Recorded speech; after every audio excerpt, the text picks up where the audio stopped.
Kali ini gue mau bahas sebuah SSD portable yang cakep parah buat para kreatif profesional. Terutama buat yang pengen banget file-file projectnya disimpan secara eksternal tapi nggak mau projectnya jadi lemot. So, kalau kalian tipe user tersebut, silahkan ikutin video ini sampai habis.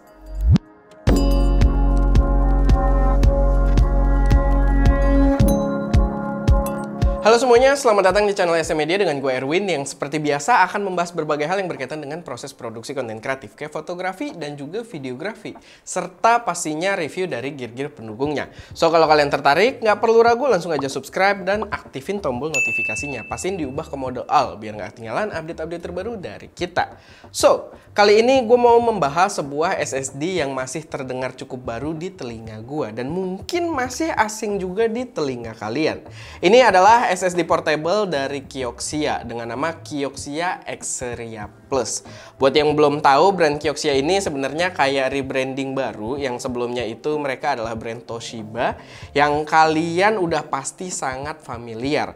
Makanya di beberapa packing produknya itu biasanya ada stiker yang menjelaskan kalau mereka sebelumnya adalah Toshiba. Jadi sebenarnya mereka bukan pemain baru di dunia produk storage. So gua juga di awal udah expect kalau produk-produk mereka akan membawa performa yang sangat baik. Apalagi ditambah mereka juga produksi flash memory dan chip controllernya sendiri yang harusnya membuat mereka aman dari isu shortage dan bisa memberikan performa yang maksimal juga. By the way, kita juga udah pakai memori dari Kioxia buat produksi di ST yang mungkin bakal kita bahas di kesempatan berbeda. Dan sedikit info lagi, karena udah banyak juga KW-nya, pastiin kalau kalian beli produk Kioxia, pastiin punya garansi resmi PT Halodata Indonesia.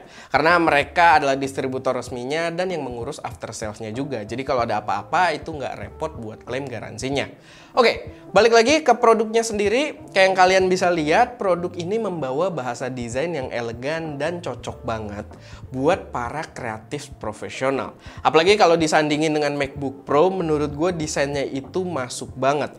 Dan gue rasa sih emang kayaknya terinspirasi dari desain produk-produk Apple juga. Gue sendiri berasa keren banget kalau lagi kerja di luar pakai MacBook Pro gue dan gue nyolok SSD ini buat ngerjain project-project editing gue. Secara estetik terlihat kayak menarik aja gitu. Cuman di paket penjualannya kalian nggak dapet kabel yang pendek kayak gini. Kalian dapet yang agak panjang dan ada dua kabel, yaitu kabel Type-C ke Type-C dan Type-C ke Type-A. Buat yang laptopnya mungkin tipe port USB-nya itu masih pakai USB Type-A. Cuman gue di ST banyak banget kabel Type-C, jadi ya gue tinggal pakai aja yang menurut gue nyaman buat dibawa-bawa. Dan kabel yang pendek ini kayak lebih pas aja gitu. Lalu nggak cuman dari segi fisik aja, SSD ini juga udah punya spesifikasi yang tinggi juga. Dia dibekali dengan kecepatan read hingga 1050 MB per second dan write speednya itu sampai 1000 MB per second. Mungkin gue akan jelasin dulu sedikit soal compatibility-nya. Jadi dia support ke banyak device, bisa buat macOS dan Windows kayak yang memang gue praktekkan juga. Tapi secara tertulis di spesifikasinya dia juga kompatibel dengan iPadOS, Android, PS5 dan juga Xbox. Ya sedikit note aja kalau kalian mau pakai untuk keperluan yang berbeda. Cuman di pengetesan gue memang gue lebih berfokus untuk penggunaan desktop aja. Dan lebih spesifik lagi bukan cuma buat nyimpen data doang. Tapi file yang tersimpan di SSD ini juga akan sambil kita proses ketika gue melakukan video editing. Nah, dalam praktiknya memang yang gua dapat itu nggak full speed ketika digunakan. Gua tes pakai Blackmagic Disk Test dan kecepatan yang gua dapat itu stabil di 800 MB per second. Tapi angka tersebut wajar karena itu angka yang gua dapat juga pas pakai punyanya SanDisk dengan klaim speed yang identik. Mungkin memang faktor dari port MacBook Pro gua juga atau mungkin dari OS-nya gitu yang melimitasi SSD eksternal dari segi kecepatannya. Nah, tapi walaupun kita nggak dapat full di 1000 MB per second, kecepatan read and write dari device ini udah sangat mumpuni untuk kebutuhan gua. Performa editing video itu sangat-sangat mumpuni walaupun semua data footage video itu disimpan di SSD eksternal ini. Gua udah tes juga berbagai project editing video berat dengan file-file footage berukuran besar dan semuanya lancar walaupun semua filenya ada di SSD eksternal. Bahkan buka project pun itu lebih cepat dari PC gue dulu yang masih pakai SSD SATA dengan kecepatan 400 MB per second. Ini kita buka project, ini dari Kioxia nih ya, Kioxia project data. Kita buka yang ini aja. Ukurannya total project berapa tuh? 27 GB. Nah, kita buka.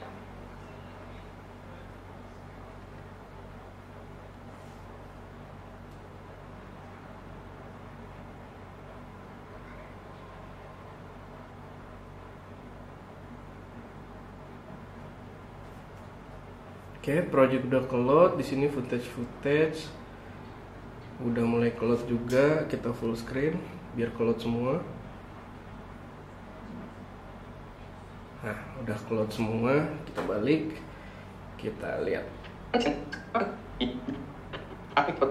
Cukup cepet, jadi udah proper banget. Setelah gue coba cukup lama, paling ada satu minus aja sih dari SSD ini. Tapi mungkin kalau dilihat dari perspektif yang berbeda, nggak sepenuhnya minus juga. Jadi SSD ini punya balutan bodi metal yang membuatnya itu terasa solid. Tapi di satu sisi, karena ketika kita editing, itu si SSD secara konstan melakukan aktivitas read dan write data. Jadi dia terus berpikir, terus bekerja. Dia bakal menjadi panas setelah dipakai cukup lama. Dan panasnya itu terasa sampai keluar. Jadi kalau kalian pakai sekitar 2-3 jam secara aktif untuk editing, misalkan kayak yang gue pakai gitu, gue pakai untuk editing, lalu kalian pegang si SSD-nya, itu bakal terasa cukup panas. Karena bodinya ini memiliki sifat yang cukup menghantarkan panas juga. Tapi di satu sisi juga gua rasa ini bagus untuk long term use si SSD-nya sendiri. Karena panasnya nggak ngendep di dalam aja, tapi dibuang keluar walaupun secara pasif. Tapi ini balik lagi, harusnya membuat komponen dalamnya jadi lebih awet juga. Cuman ya itu tadi, kalau dipegang mungkin cukup panas gitu, terutama kalau udah sekitar 2 atau 3 jam. Buat harga, emang namanya SSD portable pastinya akan cukup pricey, apalagi dia membawa spesifikasi yang tinggi juga dibanding tipikal SSD portable lainnya. Tapi harganya menurut gue masih sangat reasonable dan gue bisa dengan pede merekomendasikannya ke kalian. Yang gue pakai ini versi 2TB yang dijual seharga Rp4.750.000. Tapi dia punya opsi lain kayak di 1TB itu Rp2.800.000 dan yang 500GB itu di Rp1.650.000. Dan untuk spesifikasi serta performa yang ditawarkan, harga tersebut menurut gue sangat reasonable. Apalagi kalau kalian rencananya mau pakai MacBook Pro kayak gue, dimana variasinya itu cuma nambah storage sedikit aja, nambah harganya bisa jauh lebih mahal. Nah, lebih pas kalian ambil aja MacBook dengan storage kecil dan beli SSD eksternal kayak gini. Lebih irit dan bahkan portable juga, jadi bisa pindah-pindah device gitu data kalian. Dan ini juga udah proper banget kayak yang gue jelasin tadi. Kalau ini dipakai buat editing aja, speknya udah sangat mumpuni. So, gimana kesimpulan gue dari SSD Kioxia Xperia Plus ini? Ya, walaupun namanya masih terdengar baru, tapi gue sangat percaya sama produk mereka. Dan emang pas gue coba, SSD ini memberikan performa yang sangat mumpuni buat workflow gue sebagai profesional content creator. Jadi menurut gue produk ini bisa gue bilang sangat recommended. Oke, paling segitu aja buat video kali ini. Semoga memberi gambaran yang cukup jelas. Kalau misalkan ada koreksi, saran, atau pertanyaan, silahkan taruh aja semuanya di kolom komentar. Dan seperti biasa, jangan lupa buat like video ini kalau kalian suka, share ke teman-teman kalian yang mungkin tertarik, dan pastinya subscribe ke channel SM Media untuk mensupport kami terus memberi konten yang lebih berkualitas dan bermanfaat di masa mendatang. Itu aja, gue Erwin, di belakang kamera ada Ska, dan jangan lupa untuk berkarya.